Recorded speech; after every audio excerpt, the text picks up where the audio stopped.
என்ன பண்ணிட்டு இருக்கீங்க? வெண்டைக்காய் சொல்லிட்டேன், கத்திரிக்காய் உருளைக்கிழங்கு போட்டு சாம்பார் பண்ணுறேன். ஓகே, அதெல்லாம் இப்போ பண்ணிட்டு இருக்கேன். வெங்காயம் போட்டிருக்கேன், ஒரு பச்சை மிளகா போட்டிருக்கேன், ஒரு வரமிளகா போட்டிருக்கேன் 2. ஓகே, குழம்புக்கு. ஓகே, அது கொஞ்சம் வதங்கினதும் நம்ம தக்காளி போடணும். ஒரு தக்காளி. ஓ சரி சரி சரி. ரொம்ப நாள் ஆச்சுல்ல? ஆமாம்மா, ரொம்ப நாள் ஆச்சு வீடியோ போட்டு. ஸ்கூலுக்கு போய் அதை ஒரே பிஸி. ஆமாம், வீட்டுக்கே போகிறதுனால ஒன்றும் எடுக்க முடியறதில்லை. ஆமாம், எப்போவுமே இந்த கத்திரிக்காயும் உருளைக்கிழங்கும் தான் காம்பினேஷன் இல்லையாம்மா? இல்லை, நம்ம முருங்கைக்காயும் போடலாம். எது கூட? கத்திரிக்காய் கூட. கத்திரிக்காய் கூட முருங்கைக்காயும் போடலாம், உருளைக்கிழங்கு கூடவும் முருங்கைக்காய் போடலாம். இதெல்லாம் தான் பெஸ்ட் காம்பினேஷன். ஆமாம், நல்லா இருக்கும் சாம்பாருக்கு. கம்மன் முருங்கைக்காய் சேர்த்தும் போது சாம்பார் ரொம்ப சூப்பராக இருக்குமா. ஓ, ஆனால் அதுக்கு முருங்கைக்காயை சூஸ் பண்ணி வாங்கிக்கணும். ஆமாம், நல்லதாக இருக்கணும், முத்தில் இல்லாத வாங்கிட்டு வரணும். ஓகே, இப்போ இது அதோட சாம்பாருக்கு சின்ன வெங்காயம் தான் போடணும் இல்லையா? சின்ன வெங்காயம் போட்டால் நல்லாயிருக்கும். நானும் சில டைமில் பெரிய வெங்காயம் தான் அதிகமாக போடுவேன். இன்னைக்கு டைம் இருந்ததுனால டக்குன்னு நறுக்கி போடுறேன். சாட்டர்டே லீவுங்கிறதுனால சின்ன வெங்காயத்தை விட பெரிய வெங்காயம். கொஞ்சம் தக்காளி கொஞ்சம் வணக்கட்டும். ஓகே, இந்த பக்கம் ரசம் கொதிச்சுட்டு இருக்கு. ஓகேம்மா, ரசம் கொதிச்சுட்டு இருக்கு. ஆமாம், தக்காளி நல்லா வதங்கி இருக்குமா? ஓ, தக்காளி வதங்கி இருக்கு. ஆமாம், அப்புறமா உருளைக்கிழங்கும் கத்திரிக்காயும் போடுறேன். இதே கட் பண்ணி தண்ணியில் போட்டு வச்சுருக்கீங்க. இந்த உருளைக்கிழங்கும் கத்திரிக்காயும் கருக்கும், ஒரு கலர் மாறும். Okay okay okay. அதனால நம்ம தண்ணியில் போட்டு வைக்கணும். சமைக்கிறதுக்கு முன்னாடி கொஞ்சம் நேரத்துக்கு முன்னாடி தான் அதெல்லாம் நம்ம கட் பண்ணணும். நைட்டே எல்லாம் கட் பண்ணி வைக்கக்கூடாது. மற்ற காயெல்லாம் நைட்டு கட் பண்ணி வைக்கலாம். முருங்கைக்காயெல்லாம் நம்ம கட் பண்ணி வச்சுக்கலாம். இது மட்டும் நம்ம சமைக்கும் போது மட்டும்தான் கட் பண்ணணும். கட் பண்ணி உடனே தண்ணியில் போட்டுட்டு அப்புறமா போடணும். ஓ, அது கொஞ்சம் நேரத்துலேயே இதாகும். ஆமாம், கருக்கும். இப்போ என்ன ஆட் பண்ண போகிறீங்க? சாம்பார் தூள். நம்ம ஸ்பூன் குட்டியானதுனால ஒரு 4 போடுவேன்.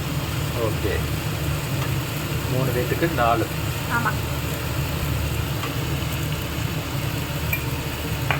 அப்புறம் பெரட்டிட்டு புளி தண்ணி விடுவேன். குழம்புல வந்து நிறைய விதமாக பண்ணலாம். இன்றைக்கி நான் இந்த மாதிரி பண்ணுறேன். இல்லைன்னாக்கா முதல்ல பருப்பை ஊற்றிட்டும் காய் வேகும்போது 3/4 பதத்தில் புளி தண்ணி விட்டுவாங்க. இப்போ நான் வந்து நல்லா வடிகட்டி தான் வச்சுருக்கேன். என்ன, நல்லா கொஞ்சம் நீர்க்க தான் வைப்பேன். ஓகே,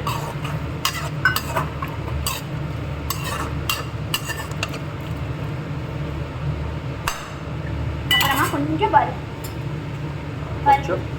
பருப்பு தண்ணி ரசத்துக்கு எடுத்து வைக்கிறோம்ல, அதை ஒரு 2 கரண்டியை விட்டுட்டோம்னாக்கா காய் நல்லா வேகும். பருப்பு தண்ணியும் இதுலேயும் சேர்ந்து வேகும்போது நல்லா இருக்கும்.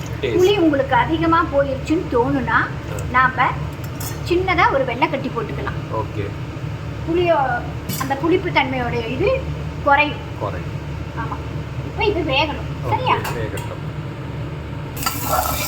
ஸோ குழம்பு இது ஆயிட்டு இருக்கிற கேப்பில் ரசம் பண்ணியாச்சு இல்லைம்மா? நீங்கள் ரசம் தாளிச்சு கொட்டியாச்சு. ஆமாம், ஒரு நல்லா நுர கட்டி வந்தால் நாம் இறக்கலாம். அது வரைக்கும் இது என்ன பண்ணுறீங்க? இப்போ ரசத்துக்கு நெய் விட்டு சாப்பிட்றது எனக்கு சின்னவனுக்கெல்லாம் பிடிக்கும். அதனால் நெய்யிலேயே தாளிச்சுடுவேன். நீ நெய்யே விட்டுக்க மாட்டேன், அதனாலேயே நான் குழம்புக்கும் நெய் விடுவேன். ஓகே, ஸோ இது இங்கே உனக்கு போகணும். இந்த குழம்பு இது வெந்திருக்குமா? காய் வெந்துட்டுமா? வெந்துட்டு அதான். சரியா? இப்போ என்ன பண்ண போகிறீங்க? பருப்பு ஏற்கனவே வேக வச்ச பருப்பை ஆமாம் இதில் போட்டுருவீங்க. ஆமாம்மா, சாரி, இதில் ஊற்றிடுவீங்க. அவ்வளோதான் இல்லையாம்மா? கத்திரிக்காய் நல்லா வெந்துருச்சு பார்த்துட்டேன். இல்லை, கத்திரிக்காய் உருளைக்கிழங்கு சாம்பார் இது ரெடிங்கிறேன். கொஞ்சம் கொதி வரணும். ஓகே, அது வரைக்கும் மூடி வைக்கணுமா? ஆமாம், மூடணும். நல்லா கலக்கி விட்டுருவோம். ஓகே, ஆமாம், நல்லா கலக்கி விட்டு பருப்பு கலங்கினோம்னா மூடிக்கலாம். ஆமாம், ஒரு கொதி வந்தது நம்ம இறக்கலாம். ஓகே, ஸோ குழம்பு முடிஞ்சதுமா? எப்போ இறக்கிறதுக்கு முன்னாடி கொஞ்சம் நெய் விட்டுக்குவேன். ஓகே, அப்போ தான் நல்லாயிருக்கும். இப்போ என்ன தாளிக்க போகிறீங்களா? இல்லை, அவ்வளோதான். நல்லா தாளிச்சாச்சு. அந்த நெய் கொஞ்சம் உருகினதும் எடுத்து ஊற்ற வேண்டியதான். குழம்பு ரெடி. ரசமும் ரெடி ஆச்சு. ரசமும் மணக்க ரெடி. சாம்பாரும் ரெடி. நீங்கள் பேசிக்கிட்டே மணக்க அப்படிதான் சொல்லணும். சும்மா இப்படி சொன்னால் எப்படி வியூஸ் வரும், எப்படி எல்லாரும் பார்ப்பாங்க? எல்லாரும் சொல்ற மாதிரியே சொல்லணுமா என்ன? நீங்க அப்ப வித்தியாசமா சொல்லணும். அதுக்காக சிம்பிளா இப்படின்னு சொல்ல முடியாது. இப்போ என்ன பண்ணிருக்கீங்க? இப்போ பொரியலுக்காக எண்ணெய் விட்டுருக்கேன். உருளைக்கிழங்கு ஃப்ரை பண்ணேன். வந்து சொல்லு. ஸோ எண்ணெய் விட்டு கடுகு போட்டிருக்கேன். ஓகே. கடுகு பொரியுது உருளைக்கிழங்கு கட்லெட்டுக்கு. சாரி, உருளைக்கிழங்கு ஃப்ரைக்கு. அது நல்லாவே பொரியுதே. இப்போ என்ன பண்ண? கருவேப்பிலை ஆட் பண்ணுறீங்க. மிளகாய்த்தூள் போடுறேன். மிளகாய்த்தூள். ஏன்னா மிளகாய்த்தூள் வந்து கருகக்கூடாது. சரியா? அதனால தான் சீக்கிரமாக போட்டுட்டேன். இந்த பொடி என்னன்னாக்கா காமிச்சிட்டு சொல்லுங்க. கத்திரிக்காய் சாதத்துக்கு நான் பண்ணேன்ல அந்த பொடி போட்டு பார்ப்போன்னு இன்னைக்கு தான் போடுறேன்.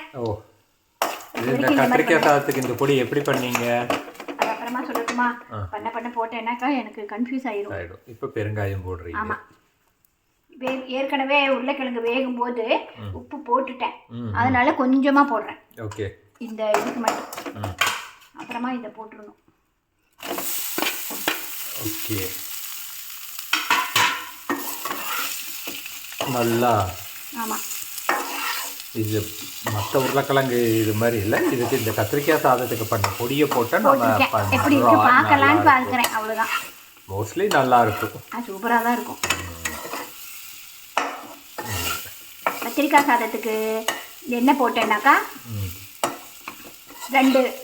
3 ஸ்பூன் கொத்தமல்லி, 1 ஸ்பூன் கடலைப்பருப்பு, 1/2 ஸ்பூன் உளுத்தம்பருப்பு, 1/2 ஸ்பூன் மிளகு, 1/2 ஸ்பூன் சீரகம், அப்புறம் ஒரே ஒரு ஏலக்காய், 1 கிராம்பு, இத்தினூண்டு பட்டை.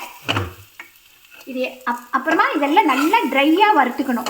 ட்ரையாக வறுத்துட்டு தேங்காய் ஒரு 3 ஸ்பூன் போட்டு அதையும் அதோட நல்லா வறுத்துட்டு ஆற வச்சு நம்ம அரைச்சோம். அவ்வளோதான். ஆமாம், கத்திரிக்காய் சாதத்துக்கு. அப்புறம் நம்ம எப்பவும் போல எண்ணெய் விட்டு கடுகு உளுத்தம்பருப்பு. நல்லா வாசமா இருக்கும். அந்த பொடி சூப்பராக வாசம் அடிக்கும் எப்பவுமே. கிரவுண்ட் ஃப்ளோரில் பண்ணால் எனக்கு ஃபர்ஸ்ட் ஃப்ளோர்லேயே வாசம். ஆமாம், சூப்பராக தெரியும் உனக்கு. ஸோ இன்னைக்கு உருளைக்கிழங்கு கட்லெட்டும் ரெடி. ஓகே. சாம்பார் ரசம் பொரியல் ரெடி. சாதம் வச்சா சுட சுட சாப்பிடலாம். Okay, sambar ready. சரி, நீ அரிசியை வைங்க, பாப்பா அப்புறம்.